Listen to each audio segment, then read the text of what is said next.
ॐ बांग मे मनसि प्रतिष्ठिता मनो मे वाची प्रतिष्ठितम् आविराविर्मयेधि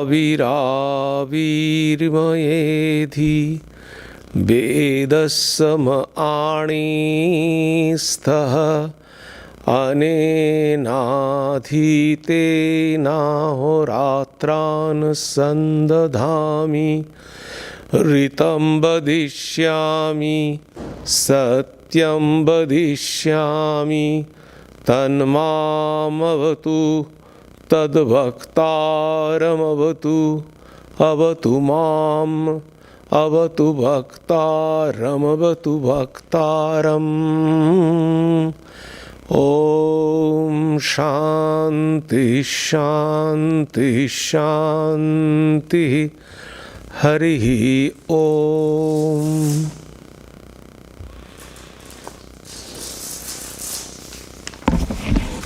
Om. May my speech be accorded with the mind.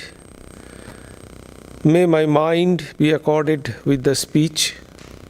O self-effulgent one Brahman, reveal thyself to me. May you both speech and mind be the carriers of the highest truth to me.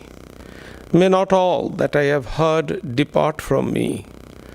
May I be able to join day and night through the study. I shall utter what is verbally true. I shall utter what is mentally true. May that Brahman protect me. May that Brahman protect the teacher. May that protect me. May that protect the teacher. Om. Peace, peace. Peace be unto you all.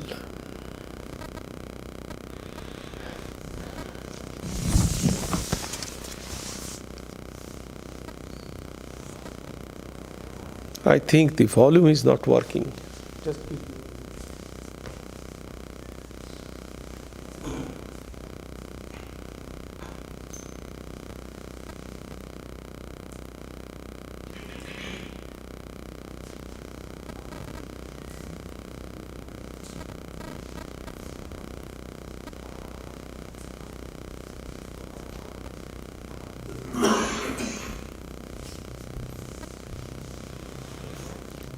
Hello, hello.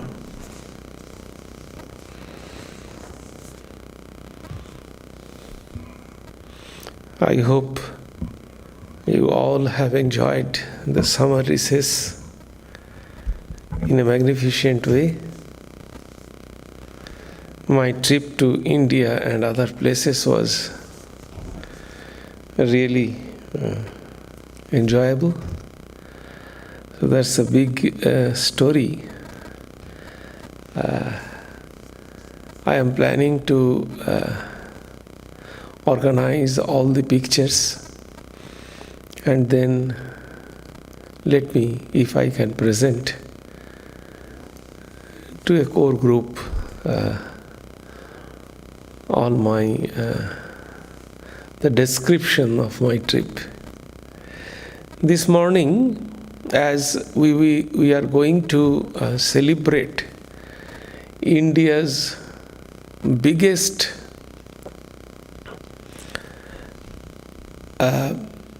festival, the Durga Puja, next week, next Sunday. We do not have any talk. Rather, we will celebrate Durga Puja. We will worship Mother Durga at 3 p.m. Yeah. And in India, actually, it is called Navaratri, the 9 days. They read the scriptures, they do some puja, and after 9 days, it is connected with the battle of Rama and Ravana, the Puranic story, the epic of Ramachandra. However, this morning I am going to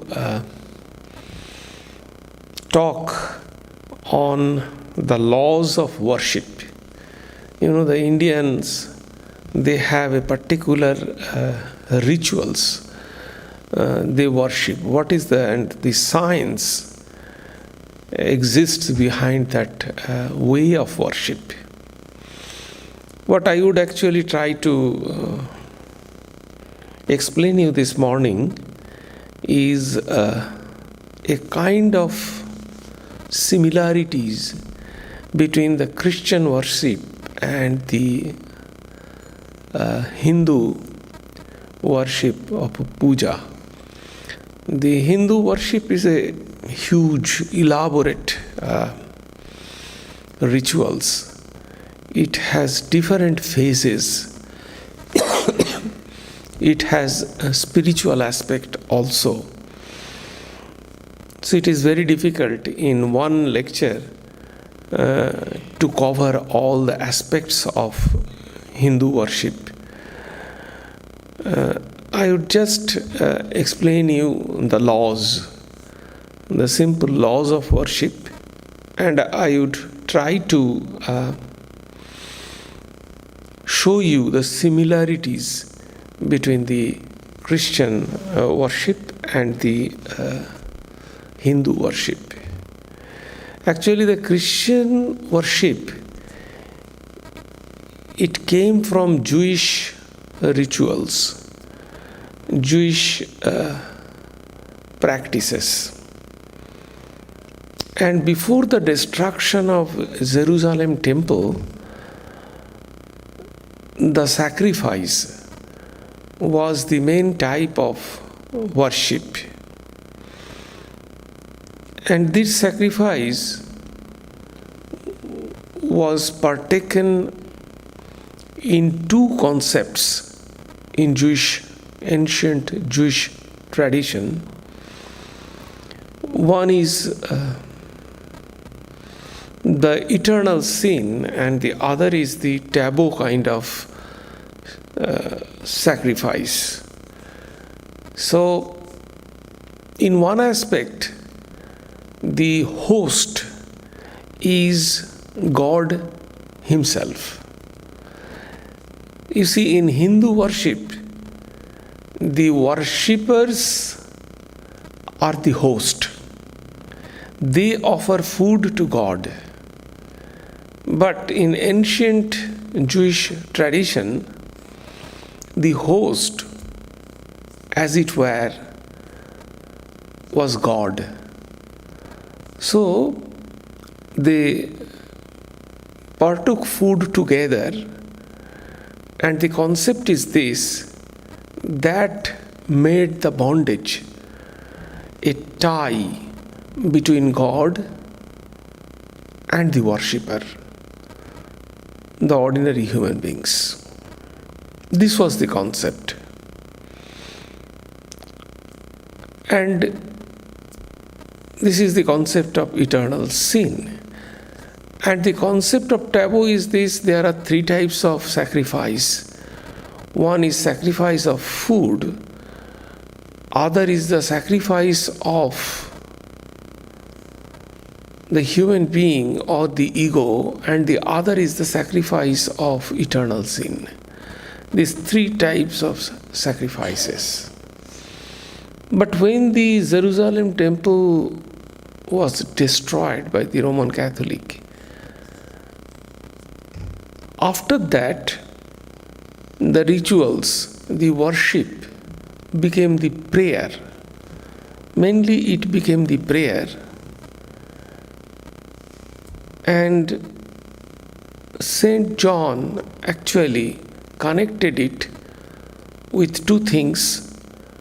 One is the Last Supper, and the other is which became Eucharist, and the other is the prayer and general masses. This is the main fundamental development, or the way the Christian worship went on and came to the present state. But the worship in Hinduism has three fundamental laws. The first one is the deification or purification. The worshipper purifies himself. The concept is this: we cannot worship God or love God if we do not become in the same state. Take the example: the love of human being towards their pets is not equivalent to love of human beings towards another human being. So unless we become at par, the same state of consciousness, it is very difficult to worship or to love others. So the concept is spirit is worshipping spirit. We have to become God if we want to worship God. That is the objective, and for that deification, purification is required. This idea is not utopian because we know oneness of existence. Each human being is connected with the Absolute One, with the absolute consciousness. So, each one is the consciousness itself. But we do not understand it is because we cannot manifest it. We are covered by the ignorance. That is why we do not manifest it. The Sanskrit word for God is Deva. The word Deva is coming from Div. The root is Div. Div means shining. And this shining, actually, the Atman or consciousness, it shines brilliantly in God and goddesses. Man, too, by removing the ignorance, can shine, can elevate to the consciousness of God. That is the concept of Vedanta. Each one of us are potentially God. That is why Swami Vivekananda said that the soul is potentially divine. And afterwards, Brihadaranyaka Upanishad says the same thing. It says that who worships without being aware of the divine consciousness, he is a kind of cattle. Pashu means the animal. And also the same Upanishad, number of times the same thing it repeats, says the Devo Bhutva Devam Apyati, means becoming a god, he merges in goddess. So this oneness is the first important laws of Hindu worship. The worshipper and the worshipped, that is mean the deity, become one.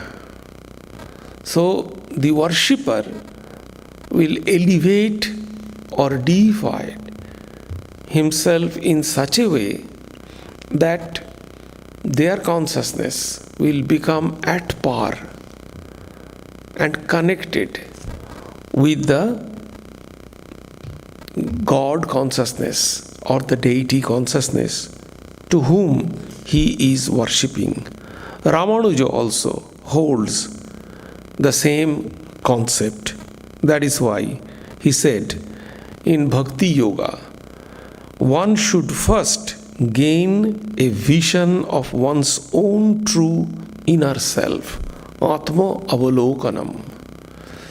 Unless one should do Atma Avalokanam, real Bhakti Yoga is very difficult. Real worship is very difficult. So, this is called deification. And in Christianity, we find the same concept of deification, which is called theosis of man, is accepted. The doctrine, this theosis is accepted in the Catholic and Eastern Church. This kind of deification, and especially the Protestant, they think that the Christ consciousness doesn't come into the bread during the Mass. It comes to the worshipper. The Protestant, they think this kind of concept. You know, in the Mass, when it is connected with the Last Supper, it is said that the concept of crucifixion and the resurrection is this. There was three covenant. Covenant means agreement. This is the fundamental concept of Christianity. There was three covenant. First, the covenant or agreement with Abraham and God. But unfortunately, it was violated. Then the next covenant was made by Moses and God. Unfortunately, that was also violated. And the last covenant by Jesus. And Jesus actually offered himself for the final redemption. The born sinner, it was redeemed by God when Jesus offered himself on the cross. It was the crucifixion. And in general Mass is the symbolic replication of that offering or redemption of the eternal sin. In Last Supper, Jesus said that this bread is my body and this wine is the blood.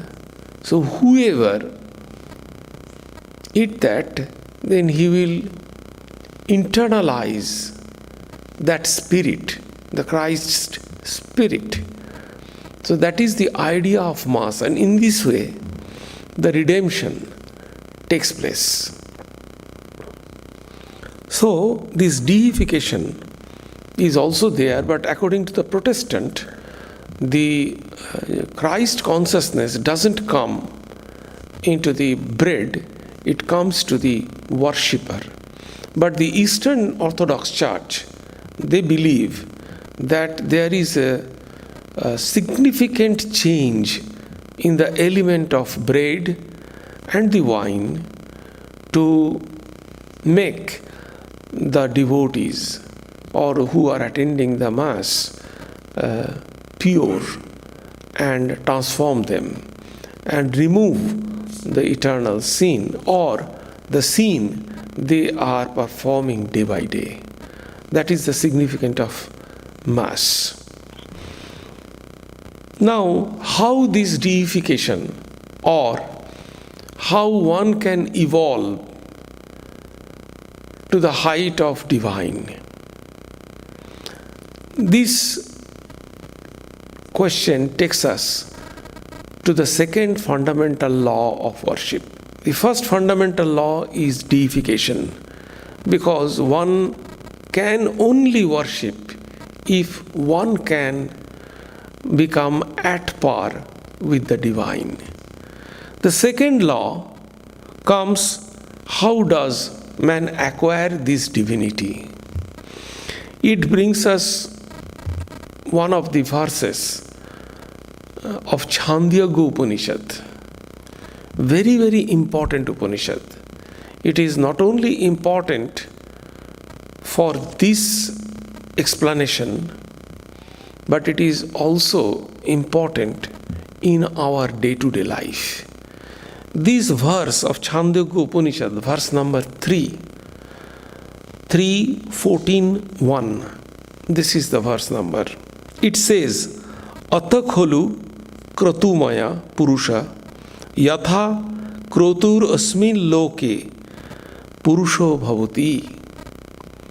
Kratu, the word is important. You can find this word kratu in Bhagavad Gita also. Kratu means the will, ichha. Sometimes the kratu is also called ichha. So the will power is called in Sanskrit kratu. So it is said, Atha kholu kratumaya purusha.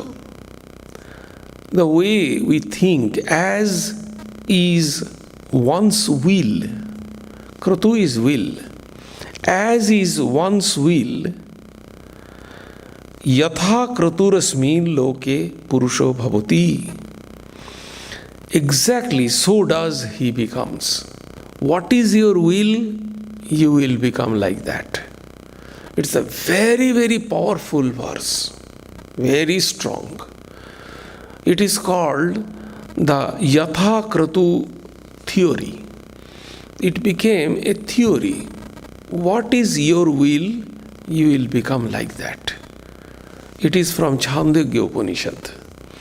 In Bhagavad Gita also, we find the same type of verses. However, this is the bottom line. How can we become divine? According to our will. If we will this kind of thing, then we will become. Kratu means aspiration or creative will. If we intensely strive for an ideal, we will attain it. So it is not only important for this explanation of worship, it is very important in day-to-day life. By constantly thinking that we are divine, we gradually become divine. Sri Ramakrishna also explained this, that an insect, if it meditates on cockroach, it will become cockroach. Even I saw few Swamis in Belur Math. They became, their behavior, even their look sometimes becomes like their guru, human guru. I am talking about the human guru. It is very amazing that by meditating on Guru or become identified with Guru so much that their nature, their behavior, even their physical look also sometimes becomes like Guru. It is amazing. So this is a very powerful verse. That's man's destiny is determined by his soul's intense aspiration. It is very important. So, this wishful thinking or daydreaming is not enough. The will must be powerful enough to transform his character and consciousness. This kind of forceful will is necessary. Strong will. That is what Swami Vivekananda said, perseverance and will. A willful man can say, I can drink the ocean. A persevering man can say, I can crumble the mountain. Be perseverance and willful, and we will attain the goal. This was Swami Vivekananda. So he emphasized on this. And that is why the practice of sankalpa is very important. This sacramental intention. The sankalpa the worshipper does in the beginning. This is a kind of this willfulness, this kratu, yatha kratu principle is applied there. The sankalpa means I am performing this worship. So this is a kind of sankalpa or mantra. Before starting the puja, the Hindu priest, they perform this sankalpa, means I am starting this puja. What is the purpose of this? The purpose is that they are actually developing, or they are bringing their will into an active force so that they can become deified, purified, and they will become at par with the divine consciousness so that they can worship the divine. This is the second principle. And not only that, this purification, this deification, and this application of this yathakratu principle, means the willfulness, is a long process. So this is the most of the part, at least the 50% of the puja is this. It includes bhuta shuddhi or all other things, all other rituals. Means the purification of everything, even the words, the mantra, purification of the mantra. Because before doing the worship, purification of mantra is also necessary. Purification of the utensils, purification of the place, and not only that, before that, the protection. Sometimes the evil forces, we cannot see them. Some evil forces comes, some unseen problems arises. To protect all those things, there is the protection mantra. So after deification, after purification and sankalpa, the protection mantra is there. So the first actually is a sankalpa, yathakratu principle, and then the deification of the worshipper, and then the protection. These are the 50% of the worship. And then the main worship starts. Before starting the main worship, there is the third law. The third principle of worship concerns about the power of invocation. Invocation is also necessary. Invocation of divine power within the worshipper. So, before invocation, the divine power within the worshipper, the purification, protection, and sankalpa is necessary. So by sankalpa, they actually invoke the divine power within. So this invocation we can find also in Christianity. in Christianity, we find the epiclesis. This is the invocation of divine within the worshipper and sometimes within the Eucharist. Eucharist is the oblation, the bread and the wine they use in the Mass. So this Eucharist. So these are the invocation. The third fundamental law is the invocation. And this invocation actually has two kinds of interpretation. The first invocation is this. The priest invokes the divinity within. Now a fundamental question will come in Christianity and in Hinduism also, that every action there is an reaction. There is so if we perform the worship, then definitely there will be a reaction. So what will be the reaction? The reaction is the grace of God. It will come. So, to whom? This is a very fundamental question. To whom this grace will come? To the priest or who are organizing the worship? Means in Sanskrit, which is called jajmana, the organizer of the worship. So generally what happens, if somebody wants to organize some worship in their home, they hire a priest, and the priest will come and perform the puja. In Christianity also, in church, in different churches, the priest, they appoint the priest or the pastor. So when they will perform the Mass or Eucharist, then to whom these blessings will go? This is the fundamental question. So according to Hinduism, the grace of God will go to the organizer of the worshipper, not to the priest.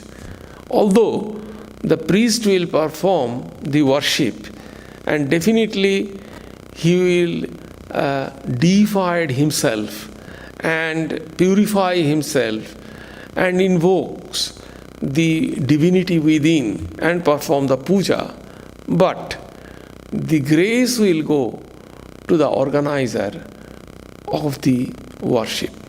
In Christianity, in Catholic Church also, the doctrine is similar. So it will go not to the priest, but to the organizer. This is the one of the very critical question what we find in the invocation of divinity.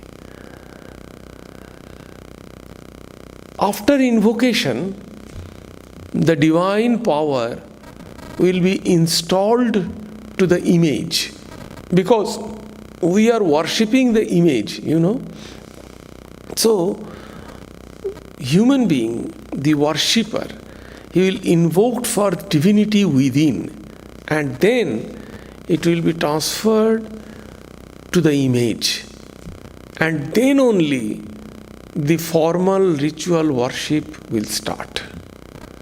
So this transformation is also very important. Invoked this transformation by different mantra. In this mantra, they will actually deify it and bring the image into divine, bring it a divine power within this image. It is very natural, you see, in Sri Ramakrishna's life. If we go through Sri Ramakrishna's life, we find that Sri Ramakrishna used to visualize the function or the movement of Mother Kali. In other devotees also, if we go through the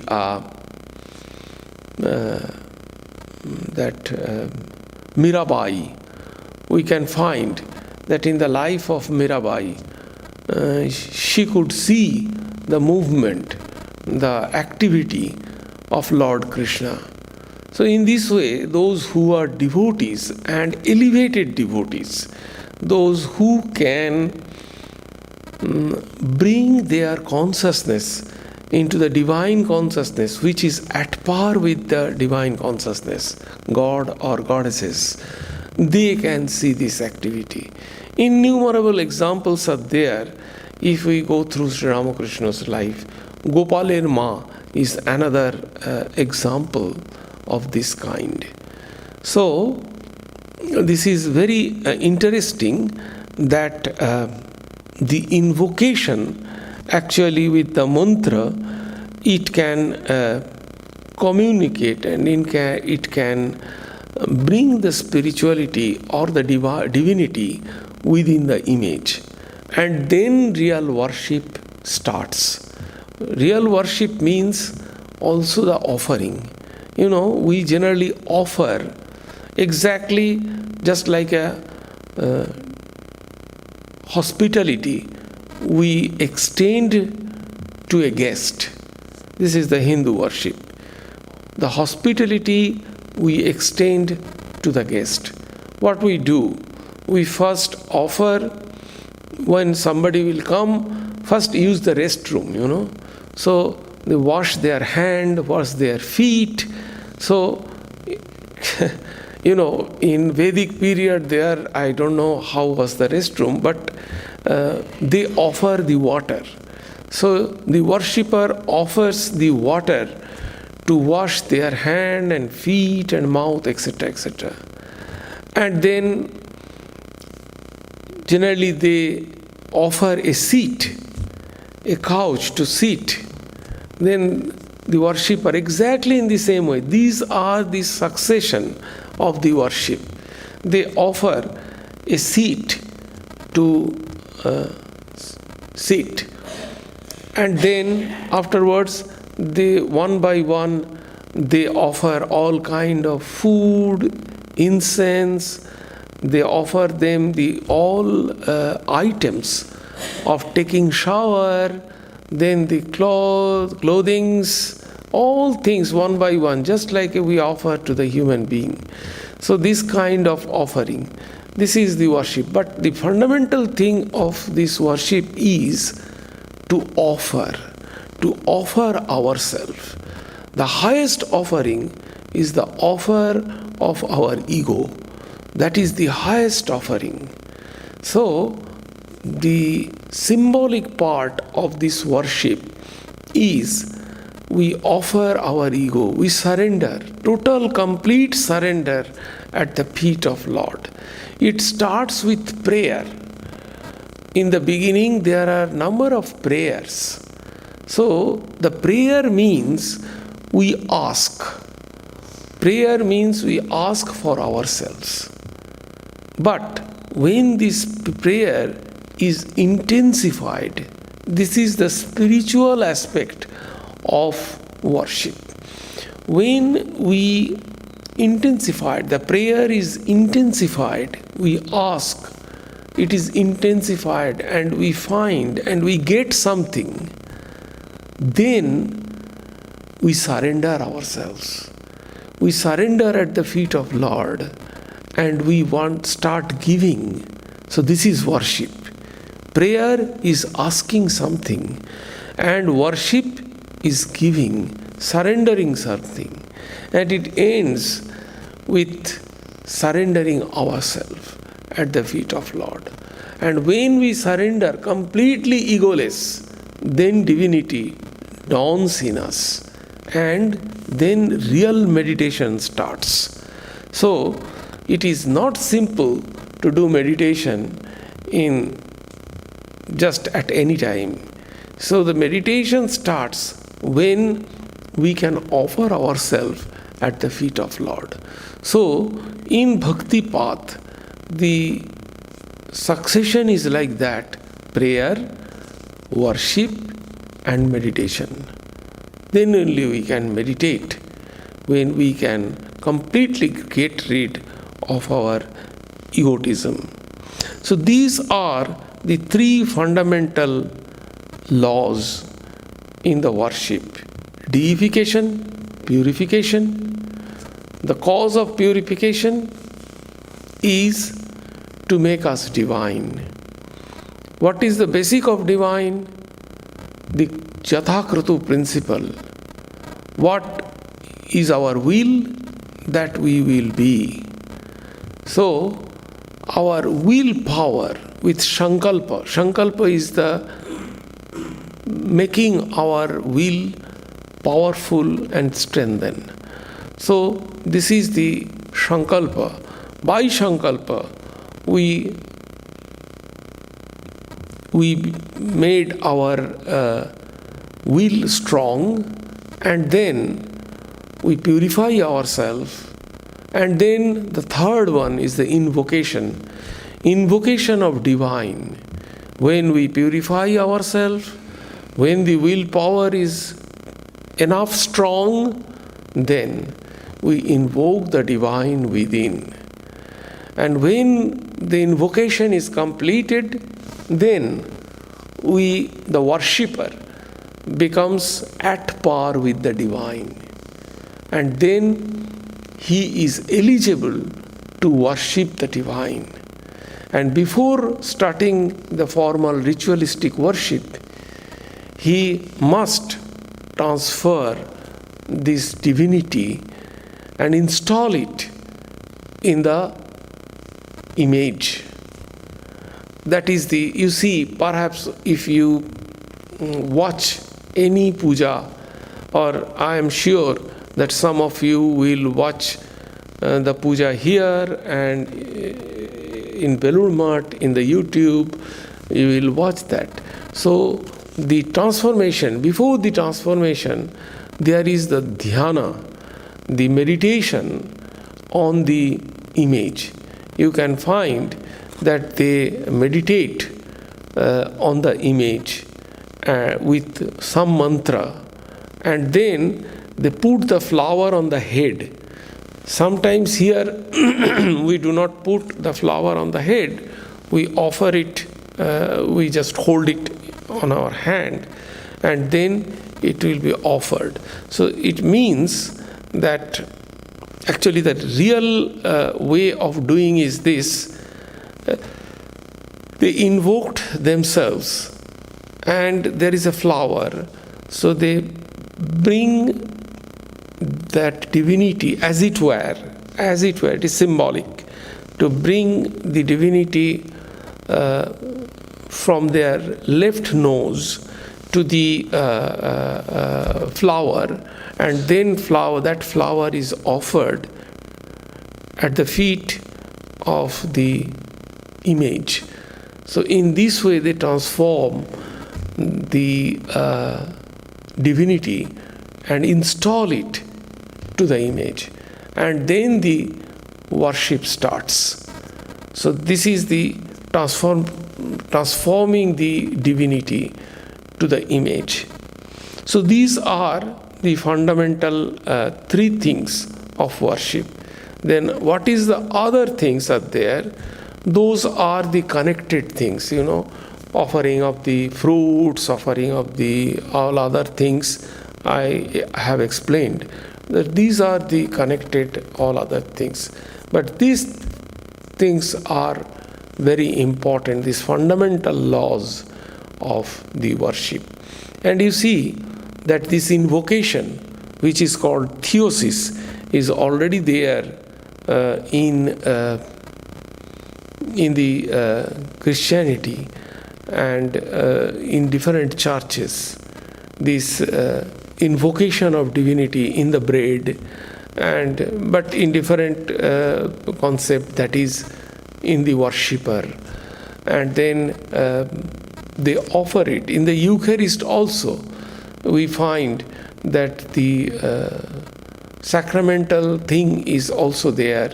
They offer the Eucharist, at the Lord, at the feet of Lord, and then they wave the incense stick for creating the environment. In Hindu puja also we find the offering of incense sticks and all other things. So there are few similarities in Christian worship and the Hindu worship. So invocation is also there, offering of food is also there, and this offering of food become divine, So partaking the food, prasad, which is called in Sanskrit the prasad, the partaking the food, that has also great importance because it becomes divine, The food becomes divine because it is offered and partook. So God, as it were, God or goddesses, takes the food from there, they eat it. So that is become the prasad, and from that way the devotees, those who are not deified themselves, those who are not invoking divinity within, so how they will become also the part of this worship. So the prasad is the only connecting link by which they can become the part of the worship, and they can find the tie or bondage between the God and them. So I have already mentioned that in ancient Jewish culture, the host was God, and they used to eat food together by offering the God. So that the concept was this, that this kind of taking food together develops the bondage or tie between God and the devotee. So exactly in the same way, when the prasad is taken, prasad is eaten, and in this way the divinity, they will intake the divine power and become one with the God and goddesses. So this is the importance of taking prasad. So these are the fundamental things. There are very critical things are also there. The mudra. These are the other aspect of worship. How the worship is being done. What is the function that the worshipper does through hand? What is the meaning of those things? That is another aspect, the ritualistic aspect of worship. But the fundamental philosophical aspect, what I described you right now.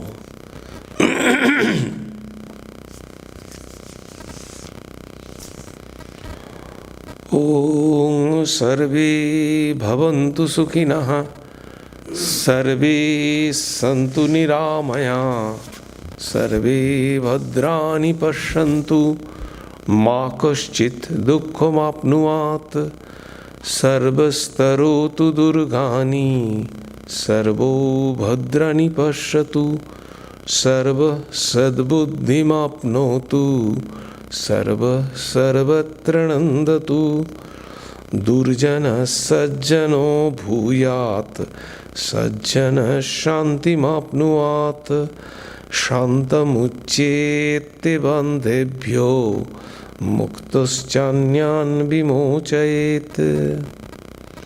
May all be happy. May all enjoy good health. May all see happy events. May all be freed from miseries. May all be freed from dangers. May all realize what is good. May all be actuated by noble thoughts. May all rejoice everywhere. May the wicked become virtuous. May the virtuous attain tranquility. May the tranquil be free from bondages. May the freed make others free. May the Supreme Spirit, the presiding deity of all sacred activities, be satisfied. For He being pleased, the whole universe feels satisfied. Om peace, peace. Peace be unto you all. Do you have any question?